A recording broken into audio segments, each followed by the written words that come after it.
Olá, me chamo Lorena. Me chamo Maria Fernanda. Micheline. Nós somos graduandas do terceiro período de Medicina Veterinária e hoje nós vamos apresentar um vídeo sobre fisiologia do sistema digestório referente ao componente curricular Fisiologia Animal 2. E nós iremos explicar nesse vídeo de forma simples e objetiva como esse sistema digestório funciona. Para começar, é interessante lembrar que o estudo desse sistema começou lá no século XIX, quando os pesquisadores começaram a se perguntar como esses animais conseguiam praticamente se alimentar só de capim, que é um alimento cheio de fibras que a maioria dos outros mamíferos não consegue digerir direito. Mas aí, com o avanço dos estudos, descobriu-se que os ruminantes têm um sistema digestivo muito especializado, que depende da ação de micro-organismos para poder fermentar e assim quebrar o alimento antes da digestão normal. E isso mudou completamente a forma como a gente entendia a nutrição desses animais. Mas aí, de maneira geral, o sistema digestório ele é responsável pela ingestão, digestão e pela absorção de nutrientes. Nos ruminantes, ele é adaptado para aproveitar ao máximo os componentes das plantas, especialmente a celulose, porque ela é muito difícil de quebrar. Bom, agora falando um pouquinho da parte da anatomia. Anatomicamente, ele é formado por boca, faringe, esôfago, estômago, intestinos e glândulas acessórias, como o fígado e o pâncreas. Mas o grande diferencial dele está no estômago. Ele é dividido em 4 compartimentos, que é o rumen, que é onde ocorre a fermentação do alimento, o retículo, que ajuda na mistura e na regurgitação, o omaso, que atua como filtro e reduz as partículas, e o abomaso, que é considerado o estômago verdadeiro, que é onde ocorre a digestão química do alimento. Essa divisão, ela permite que o alimento passe por diversas fases, que é a fermentação, a regurgitação, a nova mastigação e a digestão, que garante, assim, um aproveitamento muito maior dos nutrientes dessas plantas. Em relação à histologia, os 3 primeiros compartimentos, que são o rumen, o retículo e o omaso, eles têm um epitélio pavimentoso queratinizado, que protege e auxilia na absorção de ácidos graxos voláteis, que são formados na fermentação.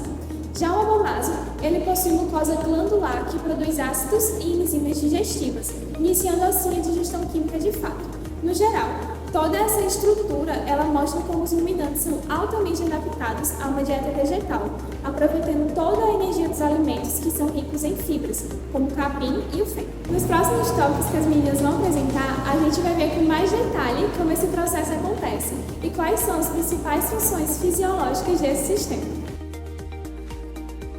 Bom, explicando agora sobre a fisiologia em si, como Fernanda já ressaltou, o sistema digestório dos ruminantes é especializado para lidar com alimentos ricos em fibras, como capim e feno. Esse sistema, ele permite que os ruminantes aproveitem nutrientes de alimentos que outros animais não conseguem digerir de forma adequada. A motilidade, por sua vez, é o nome que damos aos movimentos que acontecem ao longo do sistema digestório. Esses movimentos eles são importantes porque eles ajudam a misturar o alimento, empurrá-lo para frente e garantir que ele passe por todas as etapas de digestão. Nos ruminantes, esses movimentos eles começam com a mastigação e continuam no rumen e retículo, onde contrações rítmicas misturam o alimento com os micro-organismos e também ajudam no processo de ruminação, que é quando o animal ele regurgita o alimento, mastiga novamente e engole. O omaso, por sua vez, ele realiza movimentos que ajudam a absorver a água e eletrólitos, enquanto o abomaso e o intestino fazem movimentos peristáticos e de segmentação, que misturam e conduzem o quimo, que é o conteúdo alimentar que sai do estômago após passar por uma digestão facial ao longo do trato digestivo. Tudo isso é coordenado por reflexos nervosos e pelo sistema nervoso entérico, que funciona como um sistema nervoso próprio do intestino. Agora, nós vamos entender como a função digestiva ela é regulada. A regulação da digestão ela envolve sinais nervosos e hormonais que controlam quando e como cada parte do sistema digestório deve agir. Um dos principais responsáveis por essa regulação é o nervo vago, que envia sinais para estimular a produção da saliva, a motilidade do estômago e a liberação de enzimas. Bom, além disso, hormônios como a gastrina, secretina e CCK, eles são liberados em resposta à presença de alimento. Por exemplo, a gastrina ela estimula a produção de ácido clorídrico no abomaso, enquanto a somatostatina ela age como um freio, inibindo essa produção quando necessário. No caso dos ruminantes, a saliva ela tem um papel regulador muito importante. Ela é rica em bicarbonato que ajuda a manter o pH do rumen, criando um ambiente ideal para os micro-organismos que fazem a fermentação. Essa Essa regulação, ela garante que cada etapa da digestão ela aconteça no momento certo e da forma mais eficiente possível.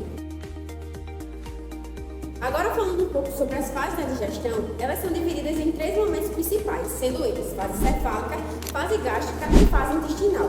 Essas fases elas representam diferentes momentos em que o corpo se prepara e realiza a digestão, desde antes do alimento entrar na boca até a sua absorção no intestino. A fase cefálica ela começa antes mesmo do alimento entrar na boca. Só de ver, cheirar ou pensar na comida, o corpo já se prepara para a digestão e isso ativa os reflexos nervosos, que aumentam a produção da saliva e estimulam o estômago. Na boca, o alimento é mastigado e misturado junto com a saliva, que nos ruminantes contém bicarbonato, importante para manter o pH do rumen. A deglutição, que é o ato de engolir, ela leva o bolo alimentar para o esôfago e depois para o estômago, dando início às próximas fases da digestão, que Micheline irá explicar a seguir. Dando continuidade ao que Lorena explicou sobre a fase cefálica, onde o corpo já começa a se preparar para a digestão, antes mesmo do alimento entrar na boca. Agora vamos falar sobre a fase gástrica, que acontece quando o alimento chega ao estômago.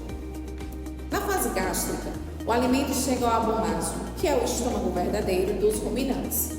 Aqui o estômago se expande para acomodar o conteúdo e começa a liberar substâncias como ácido clorídrico, pepsinogênio e gastrina. Essas substâncias ajudam a quebrar as proteínas e a destruir micro-organismos que estão presentes nos alimentos. O ácido também ativa a pepsina, uma enzima que digere proteínas, e inativa a amilase salivada, encerrando a digestão de carboidratos que iniciou na boca.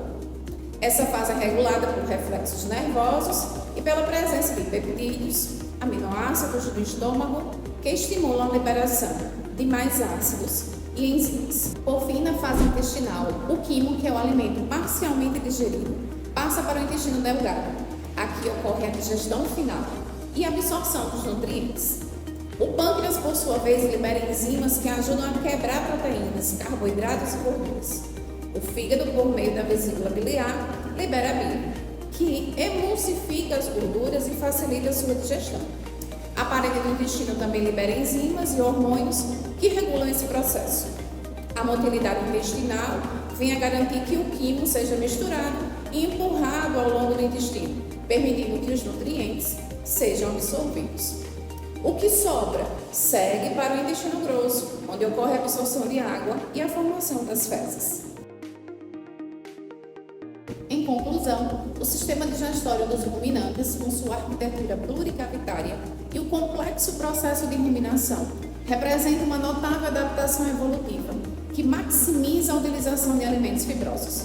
A simbiose com micro-organismos do rumen é a base de sua eficiência, permitindo extração de nutrientes a partir de fontes vegetais que seriam indigestas para outros animais. O domínio desse conhecimento é de suma importância para a pecuária moderna, permitindo otimização de dietas, a melhoria da saúde animal e a busca por práticas mais sustentáveis e produtivas. A compreensão aprofundada desse sistema reforça a incrível diversidade biológica e as especializações evolutivas dos organismos vivos. E dessa forma, encerramos o nosso vídeo. Espero que vocês tenham gostado e aprendido.